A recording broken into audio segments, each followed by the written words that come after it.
자, 이제 이번 시간에는 자, 회로 이론 6번째 챕터 회로망으로 들어가 봅니다. 자, 가봅시다. 자, 먼저 이제 선형 회로망을 한번 살펴보는데요. 선형이란 말은 조금 이따가 다시 한번 살펴보기로 하고 우선 한번 자, 전압원부터 한번 들어가 보도록 합니다. 전압을 공급하는 근원이 된다 그 얘기죠. 전압 공급원이다 그 얘기고,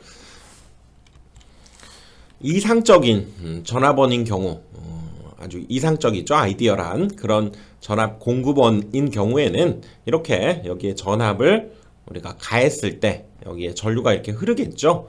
그때 이쪽에 역시 단자 쪽에서 출력되는 전압 역시 오호, 이 녀석 V와 동일한 전압이 그대로 나오는 것이 바로 이상적인 전압원인데, 원래 그럴 것 같죠. 근데 그러지 않는다는 거죠. 그래서 이상적인 전압은 여기에 전압 V를 가하게 되면, 그렇죠? 아예 상관없이 일정한 전압이 쭉 이어진다. 이런 특징이 있고요. 근데 뭐 현실 속에서는 이러지는 않는다는 얘기죠. 실제 전압원 같은 경우에는 바로 뭐가 있습니까? 바로 이런 내부에 어떤 지금 교류인 경우에는 임피던스, 직류인 경우에는 저항 이런 것들이 있어서 실제로 여기에서 만약에 E라고 하는 기전력이 발생해서 이렇게 우리가 전류를 공급하게 되면 이쪽에서 단자 쪽에서 우리가 잴 수 있는 단자 쪽에서 우리가 측정할 수 있는 그런 전압은 얘하고는 다르다는 거죠. 조금 전압 강화가 여기에서 일어나면서 바로 단자 전압은 얘하고는 다른 전압이 이렇게 가해질 것이다. 실제로는 저런 내부에 임피던스가 있다 그 얘기죠. 이렇게 우리 앞에서 이거 살펴봤었죠. 이 녀석. 자, 직류인 경우에도 마찬가지지. 여기에 기전력 E가 이렇게 주어지고 이쪽 부하 쪽에서 전류가 이렇게 흐를 때 이쪽에 걸리는 전압이 그대로 E가 아니라는 거죠. 뭐가 됩니까? 바로 여기에 바로 내부 저항이 이렇게 있을 수밖에 없다. 그래서 스몰 r 이렇게 전에 표현을 했었죠. 그래서 기전력 E가 발생하지만 여기에서 전압 강화 뭐가 일어납니까? I가 이렇게 흐르게 될 때 여기에 걸리는 전압 바로 RI가 되는 거죠. RI. 그리고 이쪽에서의 단자 전압 여기에서는 전류와 저항이 곱해진 RI 이렇게 만들어지니까 실제로 여기에 걸리는 이 단자 전압 V는 그렇죠? 기전력 E에서부터 이 부분 내부에서 생긴 저항, 내부 저항에서의 전압 강화 이 녀석이 빼어져서 V 이런 형태가 만들어진다 그랬었죠. 그래서 여기에서 전압 V 그치? 그래서 이때의 기전력은 여기에서 전압 강화, 여기에서의 전압 강화. 그래서 RI와 이쪽에서 RI 이 두 녀석이 합해진 것이 바로 기전력 E가 되고 이 RI가 바로 V가 된다 그랬었죠. 자, 그럴 때 이번에는 자, 전류원으로도 한번 가봅니다. 자, 전류를 공급하는 그런 원천이 되는 거죠. 공급원. 전류의 공급원을 우리가 전류원이다 이렇게 얘기하고요. 이상적인 우리가 아주 생각할 수 있는 가장 아이디어란 그런 전류원 같은 경우에는 그렇죠. 아무런 제한 없이 여기에서 I라고 하는 전류가 그대로 다 이렇게 이어져서 여기 전압에 관계없이 그렇죠. 그래프를 이렇게 그려봤을 때 전압에 관계없이 계속 얘는 일정한 전류를 흘려주는 그런 공급원을 우리가 이상적인 전류원이다 이렇게 얘기하는데 실제는 그렇지 않는다는 거죠. 실제는 뭡니까? 그대로 전류가 온통 이쪽으로 다 연결되는 것이 아니라 새는 게 있다는 거죠. 샌다는 것은 이렇게 병렬적으로 그치? 내부 저항이 이 전류원에는 병렬이죠. 병렬 형태로 내부 저항이 있어서 온통 이 녀석이 다 이쪽으로 빠져나가면 이상적이지만 그렇죠? 이쪽으로 다 전류가 흐르면 이상적이지만 새는 녀석이 있다는 거죠. 샌다는 것은 뭔가 갈림길이 이렇게 존재하게 되고 내부 저항 R이 존재하게 된다 그 얘기죠. 그치? 그래서 여기에서 뭔가 전류가 이쪽으로 빠져나가는 일이 발생하게 된다 그 얘기죠. 그래서 자, 실제 전압원은 이렇게 기전력 E를 우리가 만들어냈을 때 그 내부에서 내부 저항 R이 존재하고요. 그렇죠? 단자 전압과는 이제 이만큼의 차이가 발생하게 된다는 얘기죠. 그리고 이상적인 전압원 같은 경우에는 뭐였습니까? 바로 요거 내부 저항이 없어야 된다 그 얘기지. 아, 내부저항이 없어서 여기에 그때의 기전력이 그대로 이쪽으로 전달된, 즉 여기가 VT는 2가 된다. 이렇게 우리가 얘기할 수 있겠죠. 그리고 실제 전류원 같은 경우에는 여기 I를 공급해주고 있지만 온통 다 이쪽으로 빠져나가는 것이 아니라 이렇게 새는 녀석이 있다는 거죠. 그래서 이 내부저항이 병렬 형태로 구성되어 있고요. 하지만 이상적인 전류원 같은 경우는 이제 이 녀석이 없어야 된다 그 얘기지. 그래서 이 내부저항이 없다는 건 뭡니까? 사실상 이 녀석이 바로 무한대가 된다. 이 녀석이 없다는 것은 저항이 무한대가 된다. 이 녀석이 그렇죠? 사라졌다는 것은 내부저항이 0이 된다. 이렇게 볼 수 있다는 거지. 그래서 우리가 앞으로 이상적인 전압원에서의 이 내부저항은 0이다. 즉 사실상 이 녀석을 어떤 회로의 어떤 연결된 부분으로 생각하자면 내부저항이 우리가 0이라는 것은 뭡니까? 이 부분이 단락되어져 있다. 이어져 있다.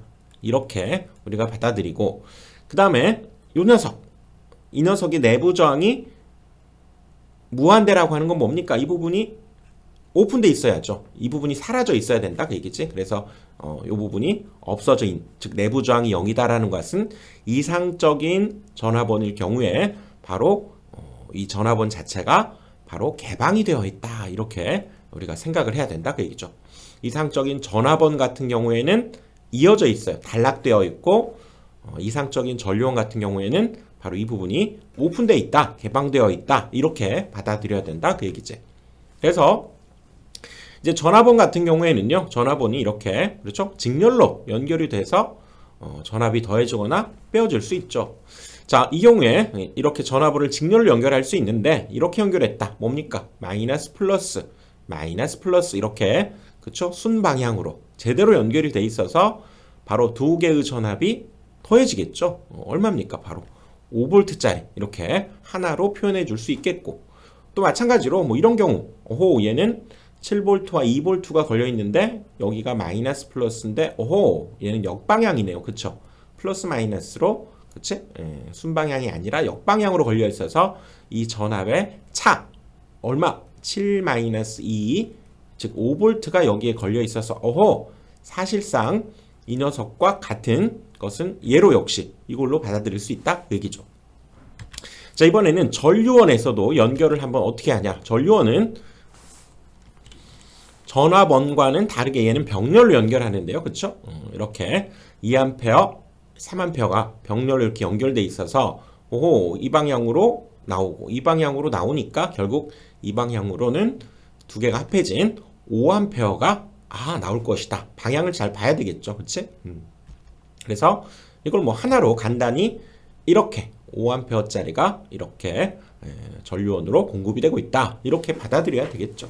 어렵지 않죠? 자, 이번에는 보니까 여기 3A, 2A가 이렇게 있는데 방향이 얘는 이 방향이고요. 그치? 얘는 아랫방향으로 가고 있다는 얘기죠. 자, 이 방향으로 지금 3A가 들어가는데 이 방향으로 2A가 나간다. 그럼 뭡니까? 바로 키르호프의 법칙에 의해서 이 녀석이 1A가 돼야 되겠죠. 그치? 3A가 들어가니까 그래서 이 부하 쪽으로는 1A가 사실상 공급이 되어 있구나. 이렇게 우리가 볼 수 있다는 거죠. 그래서 이 녀석을 간단히 이 방향으로 우리가 1A니까 그쵸?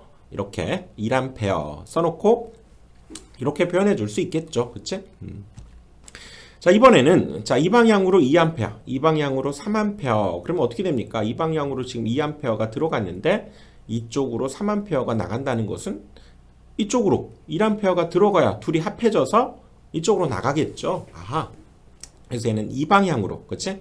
1A가 흐를 테니까 이 녀석을 하나의 전류원으로 표현해 보자 그러면 그쵸? 이 방향, 그쵸? 이 방향으로 1A가 흐르는 이렇게 간단히 표현해 볼 수 있겠죠. 그치?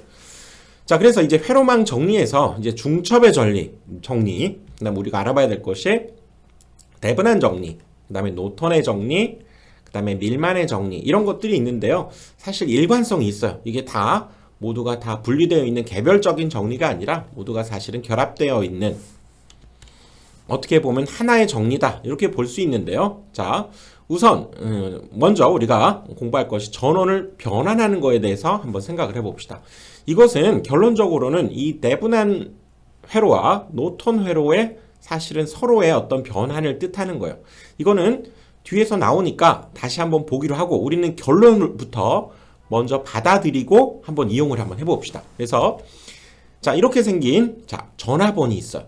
자 전화번이 이렇게 있을 때 자 직렬로 저항 R이 이렇게 이렇게 연결되어 있으면 이것으로부터 우리는 전화번과 직렬 저항으로 표현되어 있는 이런 전원을 바로 전류원과 병렬 저항으로 바로 등가적으로 변화할 수 있다. 가치가 같다 그 얘기죠. 등가적으로 변화할 수 있다는 것은 이 녀석과 이 녀석을 같은 것으로 우리가 앞으로 취급할 수 있다 그 얘기라고. 근데 특징이 뭐냐면 특징은 여기 보시면 여기 저항 R값 이 값과 여기 직렬로 연결되어 있는 이 저항과 전류원에서 병렬로 연결되어 있는 저항이 둘이 같다는 거예요. 따로 얘는 바꾸지 않아도 되네. 그치?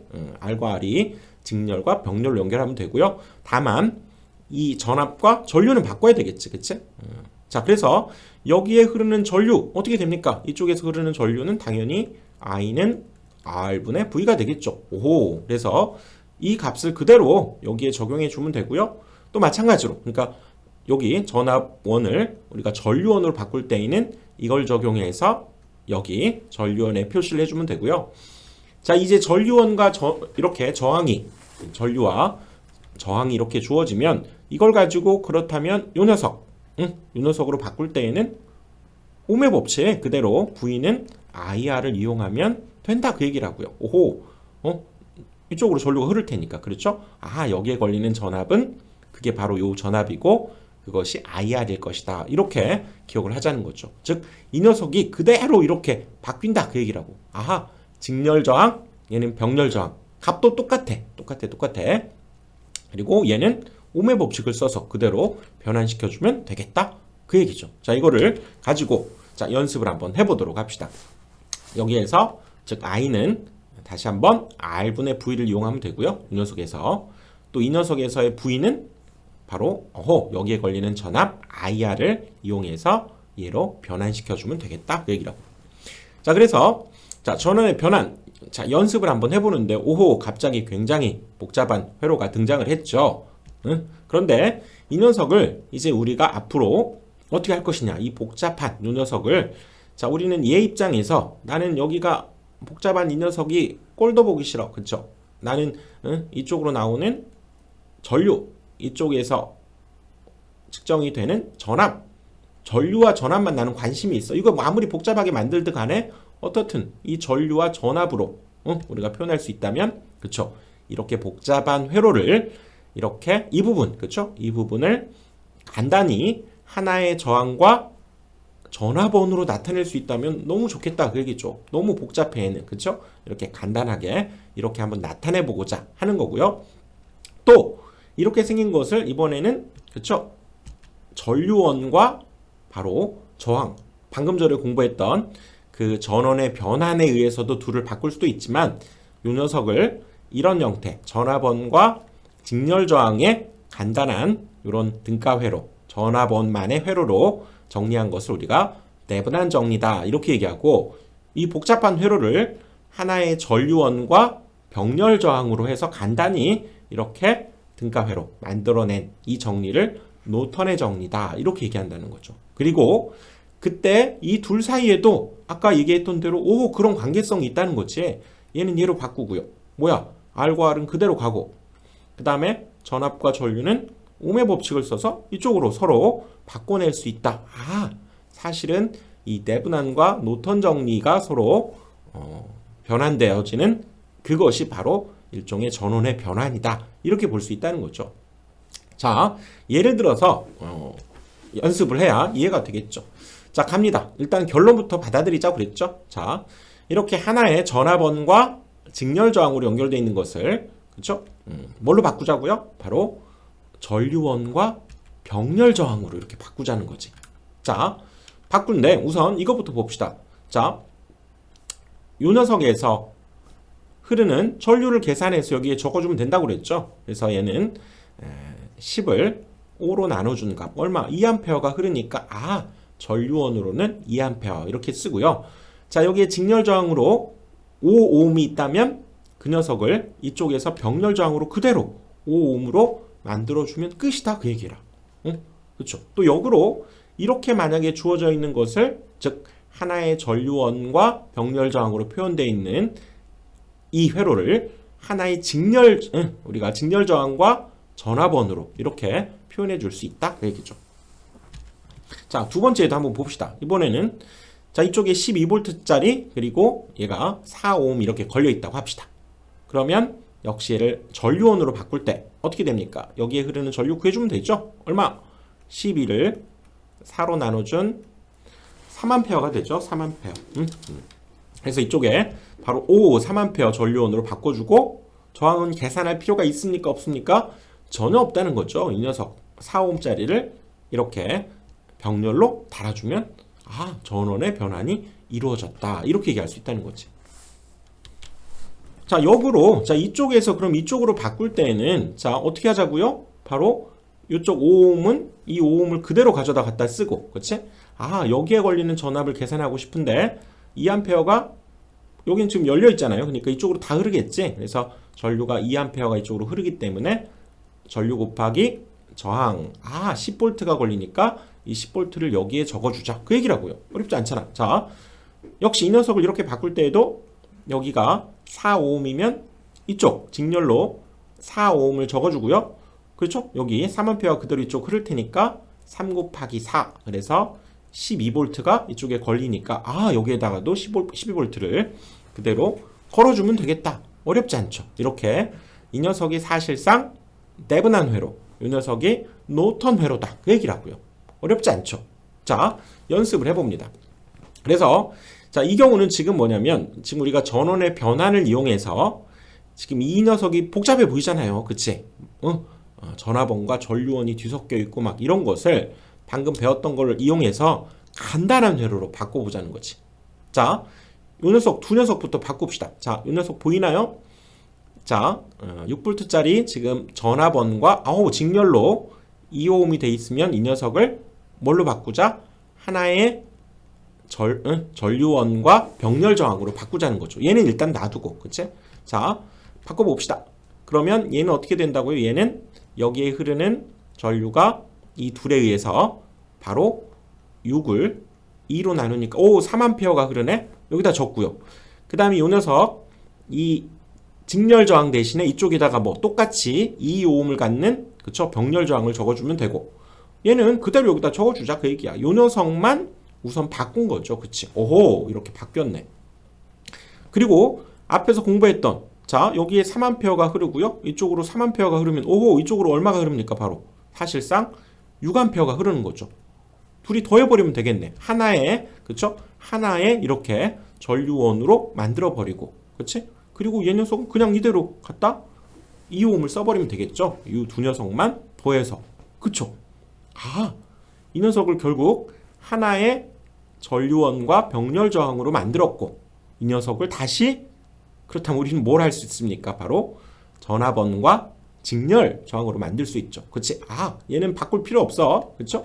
어떻게 바꿉니까? 바로 여기에 걸리는 전압 그쵸? 여기에 6A가 흐르니까 6 곱하기 2를 해서 12V가 여기에 걸리니까 그걸 여기다 써주고 그치? 그려주고 저항은 바꿀 필요가 있습니까? 없습니까? 저항은 없죠. 여기가 2ohm이면 그대로 여기다가 2ohm을 그대로 달아주면 끝이다 그 얘기라고요. 그래서 이렇게 나름 복잡했던 어떤 회로를 이런 과정에 의해서 뭐 이렇게도 바꿀 수 있고요. 또 이 녀석을 이렇게 전압원과 직렬 저항으로 바꿀 수도 있다. 이 과정에 의해서 반드시 기억을 해둬야죠. 어렵지 않잖아. 그렇죠? 이렇게 바로 전원을 우리가 바꿔주는 역할을 한다. 그 얘기죠. 그래서 이 부분이 상당히 여러분들 또 반복해서 여러분들이 익숙해져야 될 필요가 있고 조금 더 얘를 또 뭐 인덱싱을 위해서요. 조금 더 세분화하기 위해서 강의가 좀 짧긴 하지만 여기까지 하고요. 자, 이어서 다음 강의에서 또 다른 또 이론을 한번 살펴보도록 합시다. 자, 이번 강의는 여기까지 하고요. 반복해서 봐주세요.